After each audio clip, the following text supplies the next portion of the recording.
ชทานรางวัลสมเด็จเจ้าฟ้ามหาจักรีครั้งที่ 7 ปีพุทธศักราช 2570 ผู้มีสิทธิเสนอชื่อครูเพื่อเข้ารับการคัดเลือกระดับจังหวัด 1. สถานศึกษาขั้นพื้นฐานโดยความเห็นชอบของคณะกรรมการสถานศึกษา 2. สมาคม มูลนิธิและองค์กรที่มีฐานะเป็นนิติบุคคลและมีภารกิจส่งเสริมการเรียนรู้ 3. ลูกศิษย์ที่เป็นศิษย์เก่าจำนวน1 คนซึ่งมีอายุไม่น้อยกว่า 20 ปี 4. คณาจารย์ในระดับอุดมศึกษารวมกันไม่น้อยกว่า 3 คนเสนอชื่อและส่งเอกสารได้ตั้งแต่บัดนี้เป็นต้นไปจนถึงวันที่ 30 มิถุนายน 2569 สอบถามรายละเอียดเพิ่มเติมได้ที่ www.pmca.or.th หรือศูนย์ประสานงานรางวัลสมเด็จเจ้าฟ้ามหาจักรีสำนักงานศึกษาธิการจังหวัดแพร่ครุสภาจังหวัดแพร่เลขที่ 168 หมู่ 2 ตำบลป่าแมดอำเภอเมืองแพร่จังหวัดแพร่หมายเลขโทรศัพท์ 054-520-807โปรดระวังมิจฉาชีพแอบอ้างแบงก์ชาติว่าจะช่วยติดตามเงินที่ถูกหลอกคืนได้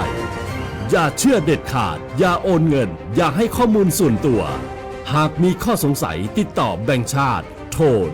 1213 อย่าหลงเชื่ออย่าตกเป็นเหยื่อซ้ำอีกครั้งแบงก์ชาติห่วงใยเตือนภัยการเงินย้ำอีกครั้งแบงก์ชาติโทร 1213ปัจจุบันการเคลื่อนย้ายแรงงานระหว่างประเทศของไทยเริ่มเปลี่ยนแปลงโดยเฉพาะอย่างยิ่งการเคลื่อนย้ายแรงงานจากประเทศเพื่อนบ้านได้แก่เมียนมาลาวและเวียดนามโครงสร้างของประชากรที่เปลี่ยนแปลงไปสู่สังคมสูงอายุจึงมีความจำเป็นที่ต้องนำแรงงานต่างด้าวมาทดแทนกำลังแรงงานไทยที่ยังไม่เพียงพอในหลายกิจการสำนักงานจัดหางานจังหวัดแพร่เป็นหน่วยงานหลักที่ให้บริการจัดหางานแก่ประชาชนทุกกลุ่มเป้าหมายรวมถึงการควบคุมการทำงานของคนต่างด้าวซึ่งปัจจุบันได้นำระบบ e-work permit เข้ามาอำนวยความสะดวกในการให้บริการแก่นายจ้างสถานประกอบการและแรงงานต่างด้าวในกระบวนการการรับคำขอการแจ้งการทำงานของคนต่างด้าวและการผลิตใบอนุญาตการทำงานทั้งนี้สามารถรับชมวิดีทัศน์การให้บริการผ่านระบบ e-work permit ได้ที่เพจ Facebook สำนักงานจัดหางานจังหวัดแพร่หรือสอบถามรายละเอียดเพิ่มเติมผ่านแอปพลิเคชัน LINE Official S435DEAQA หมายเลขโทรศัพท์ 054-511-721 หรือ 054-511-807 และสายด่วนกรมการจัดหางาน 1506 กด 2 สำนักงานจัดหางานจังหวัดแพร่มุ่งให้นายจ้างและแรงงานต่างด้าวได้รับการคุ้มครองตามกฎหมายอย่างเป็นธรรม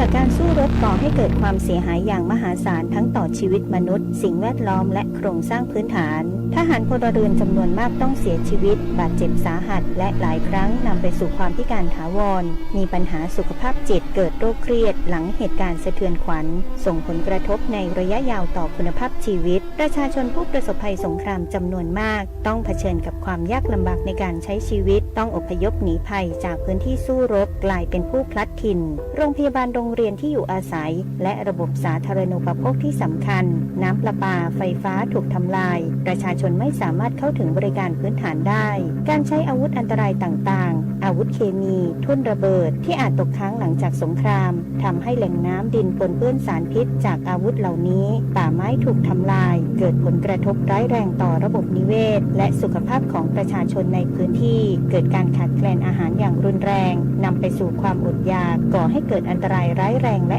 ยาวนานภัยเหล่านี้ไม่ใช่เพียงเรื่องของทหารในสนามรบเท่านั้นแต่เป็นภัยพิบัติที่ส่งผลกระทบต่อทุกภาคส่วนของสังคมรู้ภัยเข้าใจรับมือได้สำนักงานประชาสัมพันธ์ที่ 3 กรมประชาสัมพันธ์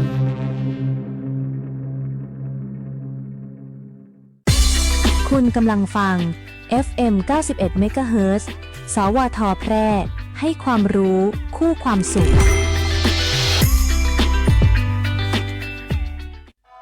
ฟ้าสลัวมัวแสงระวีส่องนกหยุดร้องวังเวงให้เงียบเหงามองฟ้าวันนี้เป็นสีเทาอกประชาหมองเศร้าระทมสวงด้วยพระราชธิดาพระองค์ใหญ่ เสด็จคันไลสู่แดนสวง เสียงร่ำไห้สะท้อนสถานสวง พระเป็นดั่งดวงใจไทยประชา สารคดี แสงเพชรส่องล่าเจ้าฟ้าพัชรกิติยาภา ตอนเพื่อสิทธิสตรีสู่เวทีโลก พระปรีชาสามารถของสมเด็จพระเจ้าลูกเธอเจ้าฟ้าพัชรกิติยาภานเรนทิราเทพยวดี กรมหลวงราชสารินีสิริพัฒน์มหาวชรราชธิดาเป็นที่ประจักษ์ในระดับนานาชาติพระองค์ทรงเป็นทูตสันทวไมตรีของ UN Women ในการส่งเสริมความเสมอภาคระหว่างเพศและคุ้มครองสิทธิสตรีทรงเป็นตัวแทนของประเทศไทยในการประชุมระดับโลกหลายครั้งเพื่อนำเสนอแนวคิดและผลงานที่ประสบความสำเร็จในการพัฒนาคุณภาพชีวิตของสตรีพระองค์ทรงผลักดันให้เกิดการปรับปรุงกฎหมายและนโยบายที่ส่งเสริมให้ผู้หญิงทั่วโลกมีโอกาสในการพัฒนาตนเองอย่างเท่าเทียมทรงเน้นย้ำถึงความสำคัญของการศึกษาการเข้าถึงอาชีพและการได้รับความคุ้มครองทางกฎหมายโดยทรงนำเสนอโมเดลของโครงการกำลังใจในประเทศไทยเป็นตัวอย่างของความสำเร็จในการฟื้นฟูผู้ต้องขังหญิงการทรงงานของพระองค์เป็นที่ยอมรับและชื่นชมจากนานาประเทศสร้างชื่อเสียงและเกียรติภูมิให้แก่ประเทศไทยทรงเป็นแบบอย่างให้กับผู้นำสตรีทั่วโลกในการใช้พลังแห่งความเมตตาและปัญญาในการสร้างสรรค์สังคมที่ดีงามและเป็นธรรมสมเด็จพระเจ้าลูกเธอเจ้าฟ้าพัชรกิติยาภานเรนทิราเทพยวดีกรมหลวงราชสารินีสิริพัฒน์มหาวชรราชธิดาทรงเป็นทูตแห่งความเสมอภาคและสิทธิสตรีขอพระเกียรติยศของพระองค์สถิตอยู่ในใจของประสบกนิกรไทยตลอดชั่วกาลนาน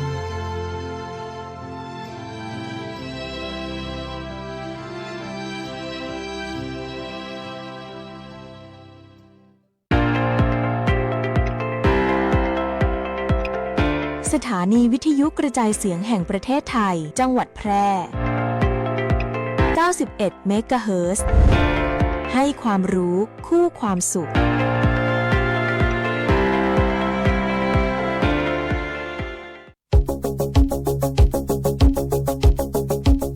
ข่าวสารฉับไวใกล้ตัวบริการทันใจร่วมแรงร่วมใจงานบ้านงานบุญประกวดราคาโปร่งใส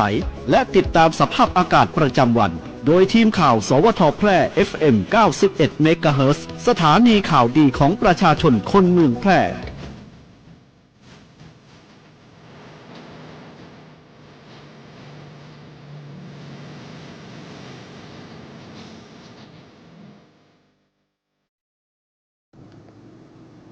สวัสดีครับสถานีวิทยุกระจายเสียงแห่งประเทศไทยจังหวัดแพร่เสนอข่าวท้องถิ่นประจำวันเสาร์ที่ 27 มิถุนายน พุทธศักราช 2569 โดยมีหัวข้อข่าวดังนี้ครับ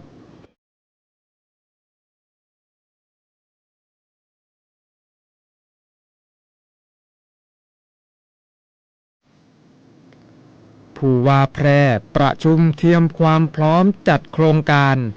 แสงนำใจไทยทั้งชาติเดินวิ่งปั่นป้องกันอัมพาตครั้งที่ 12 เฉลิมพระเกียรติเชิญชวนประชาชนร่วมออกกำลังกายลดเสี่ยงโรคหลอดเลือดสมองจังหวัดแพร่จัดกิจกรรมรณรงค์สร้างการรับรู้วันต่อต้านยาเสพติดโลกประจำปี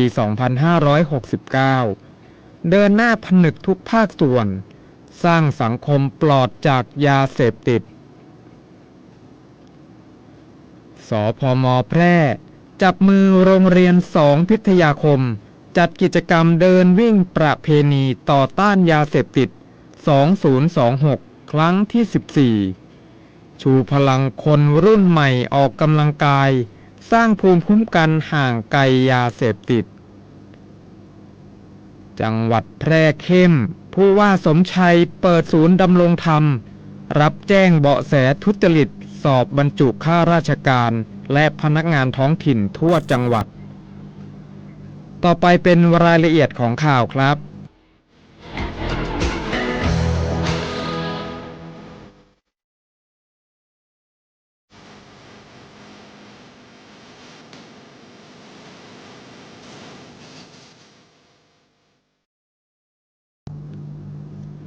ผู้ว่าแพร่ประชุมเตรียมความพร้อมจัดโครงการแสงนำใจไทยทั้งชาติเดินวิ่งปั่นป้องกันอัมพาตครั้งที่ 12 เฉลิมพระเกียรติเชิญชวนประชาชนร่วมออกกำลังกายลดเสี่ยงโรคหลอดเลือดสมองนายสมชัยเลิศประสิทธิพันธ์ผู้ว่าราชการจังหวัดแพร่เป็นประธานการประชุมคณะกรรมการการดำเนินงานโครงการ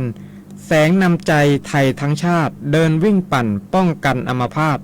ครั้งที่ 12 เฉลิมพระเกียรติจังหวัดแพร่ครั้งที่ 1/2569 ณ ห้องประชุมธรรมโกสัยชั้น 2 สำนักงานสาธารณสุขจังหวัดแพร่เพื่อเตรียมความพร้อมบูรณาการการดำเนินงานและกำหนดแนวทางการจัดกิจกรรมของจังหวัดแพร่ให้เป็นไปด้วยความเรียบร้อยและสมพระเกียรติที่ประชุมได้รับทราบความเป็นมาของโครงการซึ่งคณะแพทยศาสตร์ศิริราชพยาบาลมหาวิทยาลัยมหิดลโดยศูนย์หลอดเลือดสมองศิริราชดำเนินการอย่างต่อเนื่องเป็นประจำทุกปีเพื่อเฉลิมพระเกียรติพระบาทสมเด็จพระเจ้าอยู่หัวและสมเด็จพระนางเจ้าพระบรมราชินีพร้อมสร้างความตระหนักรู้เกี่ยวกับโรคหลอดเลือดสมอง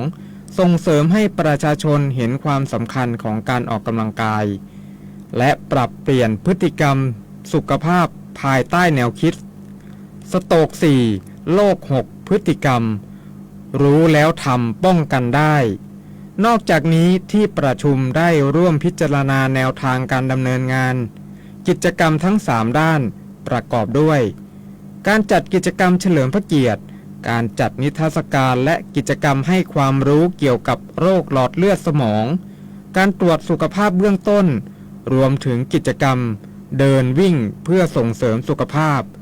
โดยมอบหมายให้หน่วยงานที่เกี่ยวข้องรับผิดชอบในแต่ละภารกิจพร้อมบูรณาการความร่วมมือในการเตรียมงานอย่างต่อเนื่องในส่วนของการรับสมัครผู้เข้าร่วมกิจกรรมจังหวัดแพร่เปิดรับสมัครตั้งแต่วันที่ 4 มิถุนายนจนถึงวันที่ 31 สิงหาคม 2569 โดยสามารถสมัครได้ทั้งผ่านระบบไทยรันซึ่งสำหรับผู้สมัครออนไลน์และผู้สมัครด้วยตนเองที่สำนักงานสาธารณสุขจังหวัดแพร่สำนักงานสาธารณสุขอำเภอทุกแห่งโรงพยาบาลและโรงพยาบาลส่งเสริมสุขภาพตำบลทั่วทั้งจังหวัดเพื่ออำนวยความสะดวกแก่ประชาชนทุกพื้นที่สำหรับค่าสมัครบุคคลทั่วไปอายุ 18 ปีขึ้นไปอัตรา 360 บาทและเด็กเยาวชนอายุ 7-18 ปีอัตรา 240 บาทโดยผู้สมัครจะได้รับเสื้อและ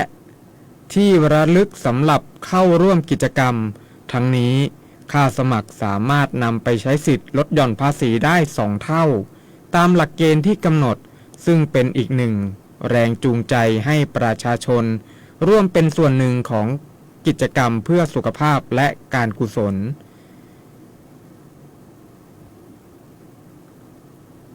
จังหวัดแพร่จัดกิจกรรมรณรงค์สร้างการรับรู้วันต่อต้านยาเสพติดโลกประจำปี 2569 เดินหน้าผนึกทุกภาคส่วนสร้างสังคมปลอดภัยจากยาเสพติดเมื่อวันที่ 26 มิถุนายน 2569 จังหวัดแพร่จัดพิธีเปิดกิจกรรมรณรงค์ประชาสัมพันธ์เพื่อสร้างการรับรู้เนื่องในวันต่อต้านยาเสพติดโลกประจำปี 2569 ภายใต้แนวคิดพลังไทยต้านภัยยาเสพติดเพื่อสร้างเจตนารมณ์และสร้างการมีส่วนร่วมของทุกภาคส่วนในการป้องกันและแก้ไขปัญหายาเสพติดอย่างเป็นรูปธรรมในโอกาสนี้นายสมชัยเลิศประสิทธิพันธ์ผู้ว่าราชการจังหวัดแพร่ให้เกียรติเป็นประธานในพิธีเปิดพร้อมด้วยนายชัยสิทธิ์ชัยสำลิดผลรองผู้ว่าราชการจังหวัดแพร่ห หัวหน้าส่วนราชการนายอำเภอผู้บริหารสถานศึกษาผู้บริหารองค์กรปกครองส่วนท้องถิ่นหน่วยงานภาครัฐภาคเอกชนและภาคีเครือข่ายเข้าร่วมกิจกรรมอย่างพร้อมเพรียงการจัดกิจกรรมดังกล่าวมีวัตถุประสงค์เพื่อรณรงค์สร้างการรับรู้เนื่องในวันต่อต้านยาเสพติดโลกซึ่งองค์การสหประชาชาติกำหนดให้วันที่ 26 มิถุนายนของทุกปีเป็นวันต่อต้านยาเสพติดโลกโดยประเทศไทยได้รับร่วมขับเคลื่อนการป้องกันและแก้ไขปัญหายาเสพติดอย่างต่อเนื่องเพื่อสร้างความร่วมมือจากทุกภาคส่วนในการยุติภัยคุกคามจากยาเสพติดจังหวัดแพร่ได้ให้ความสำคัญกับการดำเนินงานภายใต้แนวคิดเมืองแพร่ปลอดภัยโดยเปิดปฏิบัติการป้องกันและแก้ไขปัญหายาเสพติดอย่างเร่งด่วนระหว่างวันที่ 13 พฤษภาคมถึงวันที่ 26 มิถุนายน 2569 รวม 45 วันบูรณาการการทำงานร่วมกันของทุกภาคส่วนในพื้นที่และมีการดำเนินงานที่สำคัญได้แก่การออกตรวจจัดระเบียบสังคม 18 ครั้งครบทั้ง 8 อำเภอการรณรงค์สร้างการรับรู้ในโรงเรียนสถานประกอบการและหมู่บ้านชุมชนรวม 1,118 แห่งการจับกุมผู้ค้ายาเสพติดตามบัญชีรายชื่อจำนวน 65 รายการนำผู้เสพยาเสพติดเข้าสู่กระบวนการบำบัดรักษา 529 ราย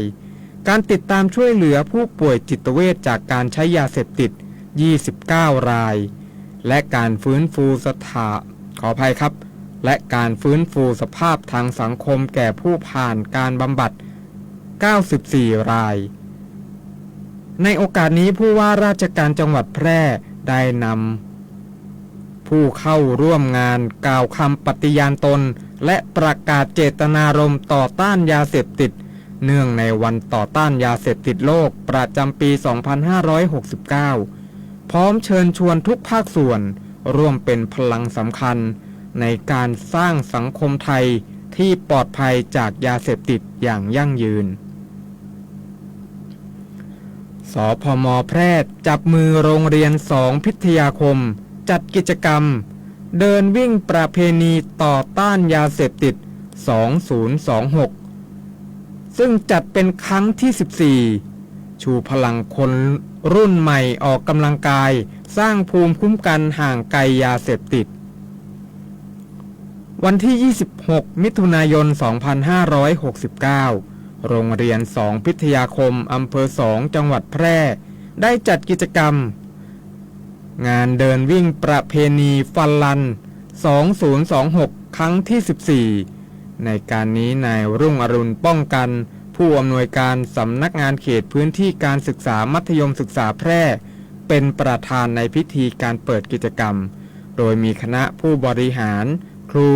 นักเรียนและเครือข่ายภาคประชาชนกว่า 900 คนเข้าร่วมอย่างพร้อมเพรียงเพื่อแสดงพลังแห่งความสามัคคีนายรุ่งอรุณป้องกันเปิดเผยว่าการ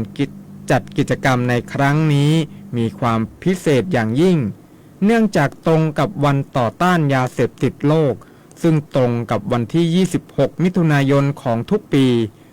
ทางโรงเรียน2 พิทยาคมจึงได้บูรณาการจัดกิจกรรมการออกกำลังกายเข้ากับการรณรงค์ต่อต้านยาเสพติดเพื่อมุ่งเน้นให้เยาวชนและคนในชุมชนตระหนักถึงโทษและพิษภัยของยาเสพติดโดยใช้การเดินวิ่งเป็นสัญลักษณ์ในการรวมพลังแสดงให้เห็นถึงพลังแผ่นดินเอาชนะยาเสพติด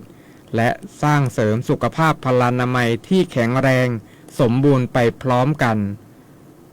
บรรยากาศภายในงานเต็มไปด้วยความคึกคักโดยผู้ปกครองนักเรียนเครือข่ายหน่วยงานราชการในพื้นที่และประชาชนที่สนใจร่วมวิ่งในเส้นทางชุมชนโดยรอบโรงเรียนนางณปภาสินมณีผู้อำนวยการโรงเรียน2 พิทยาคมกล่าวเพิ่มเติมว่ากิจกรรมนี้ไม่เพียงแต่ช่วยให้ผู้เข้าร่วมมีสุขภาพที่แข็งแรง แต่ยังเป็นกลไกในการสร้างเครือข่ายความร่วมมือระหว่างโรงเรียนและชุมชนให้เกิดความเข้มแข็งอย่างยั่งยืนสำหรับการจัดกิจกรรมโรงเรียน2พิทยาคมเดินวิ่งประเพณีต่อต้านยาเสพติดรวมพลังไทยหยุดภัยยาเสพติดจัดต่อเนื่องกันมา14ครั้งโรงเรียน2พิทยาคมต้องการเป็นส่วนหนึ่งในกลไกต่อต้านยาเสพติดทั้งในโรงเรียนและภายในสังคมต่อไปจังหวัดแพร่เข้มผู้ว่าสมชัยเปิดศูนย์ดำรงธรรมรับแจ้งเบาะแสทุจริตการสอบข้าราชการและพนักงานท้องถิ่นทั่วจังหวัดนายสมชัยเลิศประสิทธิพันธ์ผู้ว่าราชการจังหวัดแพร่เดินหน้ายกระดับความโปร่งใสในพื้นที่โดยประกาศเปิดศูนย์ดำรงธรรมจังหวัดแพร่เพื่อเป็นช่องทางหลัก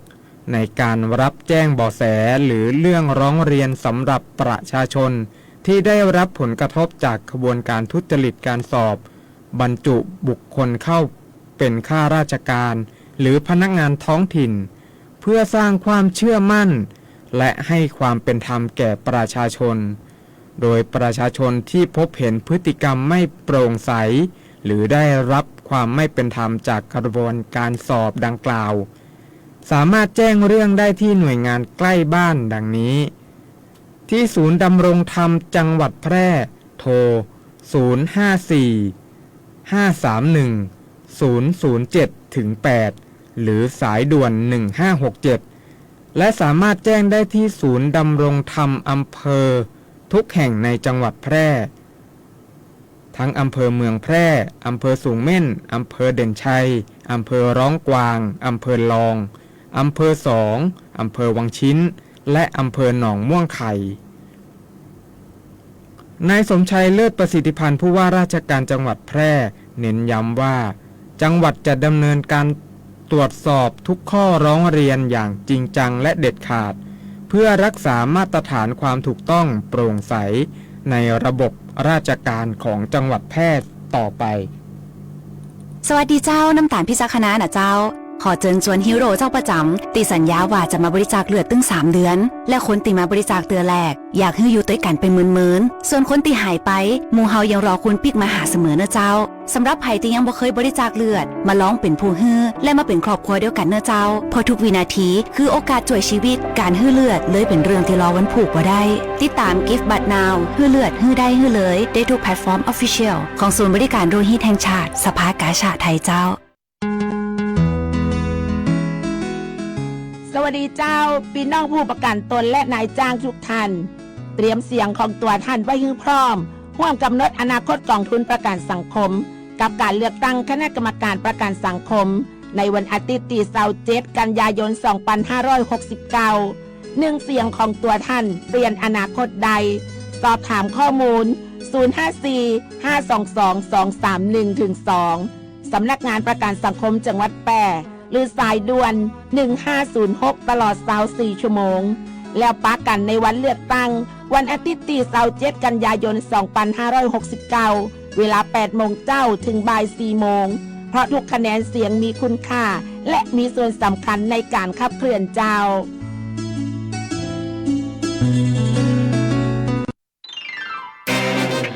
กฎหมายง่ายจังแค่ฟังก็เข้าใจ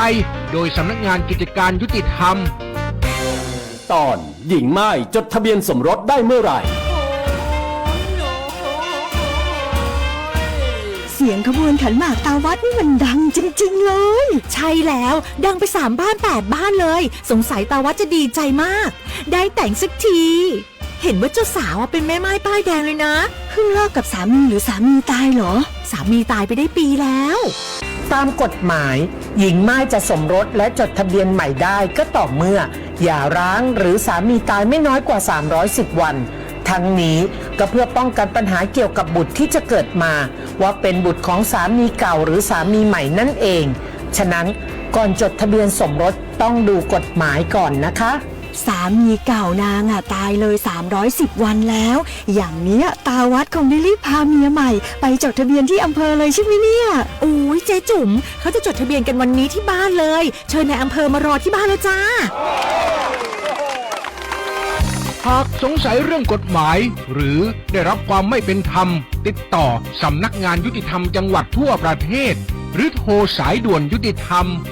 1111กด77นะ จะบอกให้ ติดตามพยากรณ์อากาศประจำวันจากสถานีอุตุนิยมวิทยาแพร่วันเสาร์ที่ 27 มิถุนายน พุทธศักราช 2569 ตั้งแต่เวลา 6 นาฬิกาวันนี้จนถึงเวลา 6 นาฬิกาวันพรุ่งนี้ ประเทศไทยมีฝนฟ้าคะนองและมีฝนตกหนักบางแห่งในภาคตะวันออกเฉียงเหนือภาคกลางรวมทั้งกรุงเทพมหานครและปริมณฑลภาคตะวันออกและภาคใต้ฝั่งตะวันตกเนื่องจากมรสุมตะวันตกเฉียงใต้กำลังปานกลางพัดปกคลุมทะเลอันดามันประเทศไทยและอ่าวไทยประกอบกับมีหย่อมความกดอากาศต่ำปกคลุมบริเวณประเทศเวียดนามตอนบนขอให้ประชาชนระวังอันตรายจากฝนฟ้าคะนองรวมทั้งฝนตกหนักและฝนที่ตกสะสมในระยะนี้ไว้ด้วยสำหรับคลื่นลมบริเวณทะเลอันดามันตอนบนมีกำลังปานกลางโดยมีคลื่นสูงประมาณ2 เมตรส่วนทะเลอันดามันตอนล่างและอ่าวไทยตอนบนมีคลื่นสูง 1-2 เมตรบริเวณที่มีฝนฟ้าคะนองคลื่นสูงมากกว่า2 เมตรขอให้ชาวเรือบริเวณทะเลอันดามันและอ่าวไทยเดินเรือด้วยความระมัดระวังและหลีกเลี่ยงการเดินเรือในบริเวณที่มีฝนฟ้าคะนองอันหนึ่งในช่วงวันที่ 28 มิถุนายนจนถึงวันที่ 3 กรกฎาคม 2569 ประเทศไทยจะมีฝนเพิ่มขึ้นและมีฝนตกหนักถึงหนักมากบางแห่ง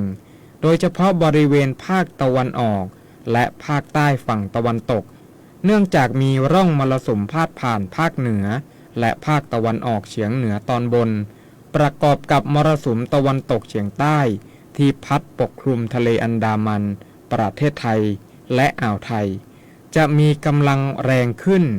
สำหรับคลื่นลมบริเวณทะเลอันดามันตอนบนจะมีกำลังค่อนข้างแรงโดยมีคลื่นสูง 2-3 เมตรบริเวณที่มีฝนฟ้าคะนองจะมีคลื่นสูงมากกว่า3 เมตรพยากรณ์อากาศบริเวณภาคเหนือมีฝนฟ้าคะนอง40%ของพื้นที่ส่วนมากบริเวณจังหวัดแม่ฮ่องสอนเชียงใหม่พะเยาน่านตากพิษณุโลกและจังหวัดเพชรบูรณ์อุณหภูมิต่ำสุด 23-27 องศาเซลเซียสอุณหภูมิสูงสุด 34-37 องศาเซลเซียสลมตะวันตกเฉียงใต้ความเร็ว 10-20 กิโลเมตรต่อชั่วโมงพยากรณ์อากาศบริเวณจังหวัดแพร่มีฝนฟ้าคะนอง30%ของพื้นที่ทัศนวิสัย 8-10 กิโลเมตรลมตะวันตกเฉียงใต้ความเร็ว 10-20 กิโลเมตรต่อชั่วโมง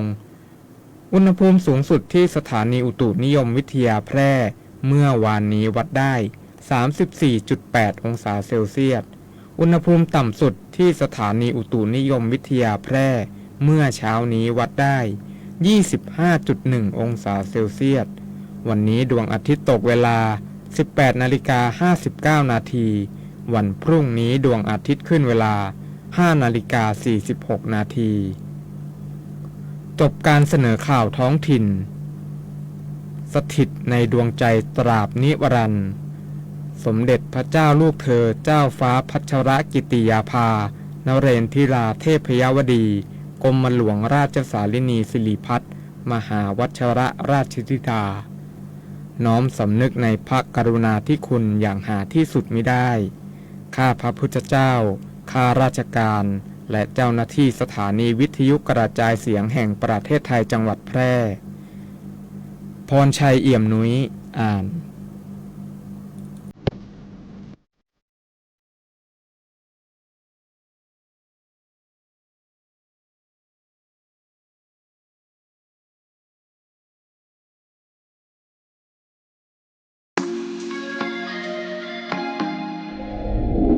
คุณกำลังฟังสวทแพร่ FM 91 เมกะเฮิรตซ์ให้ความรู้คู่ความสุข